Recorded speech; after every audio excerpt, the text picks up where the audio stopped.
ছোঁয়া ধারাবাহিকের আগামী পর্বে আমরা দেখতে পাবো সন্ত্রাসী ইরা সূর্যের স্ত্রীর দাবি নিয়ে সেনগুপ্ত বাড়িতে এলে দীপা ও লাবণ্য ইরাকে বেদম ধোলাই দিয়ে পুলিশের হাতে তুলে দিল। হ্যাঁ বন্ধুরা, আমরা এমনটাই দেখতে পাবো অনুরাগী ছোঁয়া ধারাবাহিকের আগামী পর্বগুলোতে।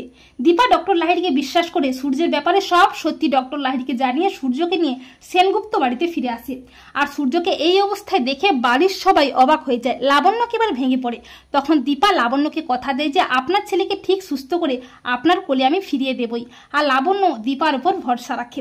এরপর দীপার মনে সন্দেহ হতে থাকে যে কে ডাক্তারবাবুর এই অবস্থা করেছে, কি ঘটেছে ডাক্তারবাবুর সাথে, ডাক্তারবাবু কেন কাউকে নিজের কাছে আসতে দেয় না, কি না দেওয়ার কথা বলে। ডাক্তারবাবুর সাথে ইরাই ছিল, তবে কি ইরাই ডাক্তারবাবুর কোনো ক্ষতি করেছে? ইরা আসলে কে আমাকে জানতেই হবে। এমনকি দীপা লাবণ্যকেও সবটা জানিয়ে রাখে। অপরদিকে ইরাও তার সন্ত্রাসী দল জানতে পেরে যায় যে সূর্য সেনগুপ্ত মোহনপুর ছেড়ে নিজের বাড়িতে ফিরে গেছে।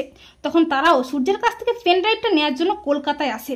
এরপর হঠাৎই একদিন সন্ত্রাসী ছদ্মবেশী ইরা সূর্যের ক্ষতি করে সূর্যের কাছ থেকে পেন ড্রাইভটা নিতে সূর্যের স্ত্রীর দাবি নিয়ে সেনগুপ্ত বাড়িতে হাজির হয়। ইরাকে দেখে অবাক হয়ে যায় সবাই, কিন্তু সূর্য ইরাকে দেখে প্রচন্ড ভয় পেয়ে যায়। সূর্য বলে ও আমাকে মেরে ফেলবে। দীপা বলে ডাক্তারবাবু আপনার কিচ্ছু হবে না, কেউ আপনাকে মারবে না। দীপা রণমূর্তি নিয়ে ইরার মুখোমুখি দাঁড়িয়ে বলে কি ইরা, এখানে কেন এসেছো, কি চাই তোমার? তখন ইরা তার নাটক শুরু করে বলে যে উনি কেমন আছেন, ওনার কি হয়েছে? তখন দীপা বলে ওনার কি হয়েছে তা তুমি তো খুব ভালো বলতে পারবে ইরা। তখন ইরা বলে দীপা দিদি তুমি এসব কি বলছো, আমি কিছুই জানি না।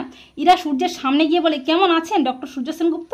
সূর্য প্রচন্ড ভয় পেয়ে যায়। তখন দীপা বলে ইরা তুমি এক্ষুনি এই বাড়ি থেকে বেরিয়ে যাও। তখন ইরা বলে আমি কোথাও যাব না, আমি ওনার স্ত্রী ইরা সেনগুপ্ত, আমি এই বাড়িতেই থাকবো। তখন দীপা বলে যাবি না? এই বলে দীপা রণমূর্তি নিয়ে একটা লাঠি নিয়ে ইরাকে বেদম ধোলাই দেয় আর বলে বল তুই তোর আসল পরিচয় কি, তুই ডাক্তারবাবুর সাথে কি করেছিস? আর ইরা দীপার এই ভয়ঙ্কর রূপ দেখে প্রচন্ড ভয় পেয়ে যায়। এরপর লাবণ্য দীপার প্ল্যান মতো পুলিশ হাজির হয়। এরপর সন্ত্রাসী ইরা ও তার দলবলকে পুলিশ অ্যারেস্ট করে টানতে টানতে থানায় নিয়ে যায়। তো বন্ধুরা তোমরা এটাই চাও তো যে ইরা সূর্যের স্ত্রীর দাবি নিয়ে সেনগুপ্ত বাড়িতে এলে দীপা যেন ইরাকে বেদম ধোলাই দিয়ে ইরা ও তার সন্ত্রাসী দলকে পুলিশের হাতে তুলে দেয়?